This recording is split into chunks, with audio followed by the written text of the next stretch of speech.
आज संगत जी, प्यार से कहना धनंकार जी। आज जैसे अभी आपने सभी ने देखा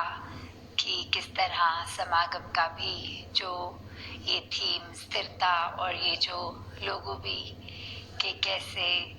एक पेड़ का ही एक सिंबॉलिक रूप लेकर कि चाहे कितनी हवा चलती है और ऊपर से पेड़ इतना हिलता है, इतनी टहनियाँ, इतने पत्ते हिलते हैं, पर नीचे से तो वो रूट्स हैं जो पेड़ की एक जड़ें, वो इतनी मजबूती से उस पेड़ को कहीं सरकने नहीं देती, चाहे कितनी भी हवा चले। कैसे वो पेड़ अपनी जगह पे स्थिर इस वजह से ही हो पाता है क्योंकि उसकी रूट्स इतनी गहरी और मजबूत पकड़ रखती हैं। तो ऐसे ही अगर हम देखें कि किस तरह जीवन में हमें स्थिर अगर होना है तो कुछ भी घटनाएं घटती रहेंगी तो हम ऊपर से तो चाहे कितने भी अस्थिर हो सकें, पर अंदर से जो एक स्थिर के साथ जुड़ने से ही स्थिर होना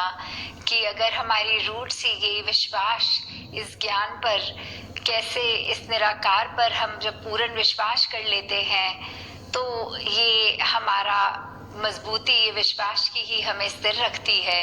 फिर वही होता है कि चाहे कितनी भी संसार में आंधियां हमारे जीवन में आए उस रूप में, पर फिर वो ठस से मस एक भक्त नहीं होता,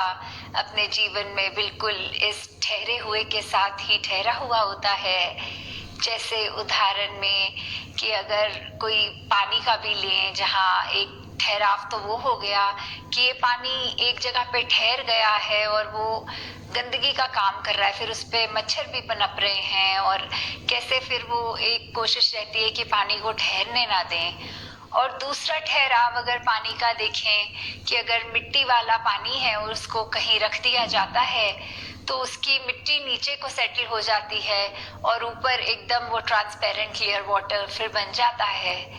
तो कैसे फिर अगर हम ठहराव की, अपने मन की अगर बात करें यहाँ, तो हमें किस तरह का ठहराव लाना है कि ऐसा कि इतनी सारे जो सोच विचार मन में चल रहे हैं उनका ये स्विमिरन द्वारा इस निरंकार से ध्यान जोड़कर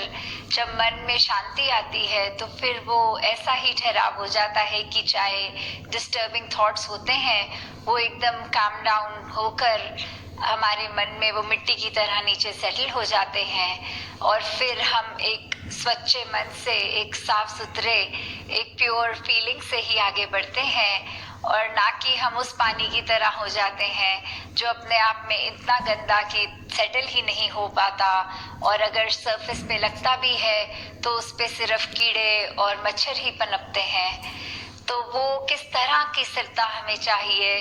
वो हम खुद ही सोच लें और निर्णय कर लें कि इस निरंकार प्रभु परमात्मा, इस साथ संगत, इस ईश्वर से जुड़ेंगे तो सच्चे रूप में स्थिरता आएगी। और जैसे ये भी आज संगत में लगातार ही हमें सुनने को मिला, किस तरह एक ज्ञान के बाद जो एक विवेक का रोल होता है, कैसे हमारी ये चेतनता हमारे साथ होती है कि ज्ञान लेने के बाद हमारी रिस्पॉन्सिबिलिटी इतनी बढ़ जाती है कि हर कदम हमारा फिर निरंकार से जुड़ के ही हो, क्योंकि जिस वक्त इस निरंकार को हमने भुला दिया तो वहाँ हमसे ये पूरा का पूरा ब्रह्म ज्ञान उस पलों के लिए हमसे छिन भी गया और फिर एक गलती होनी स्वभाव में हो जाती है। तो दातार सभी पे कृपा करे कि एक चेतनता को सामने रखते हर समय एक एक बोल, एक एक कर्म अपना तोल के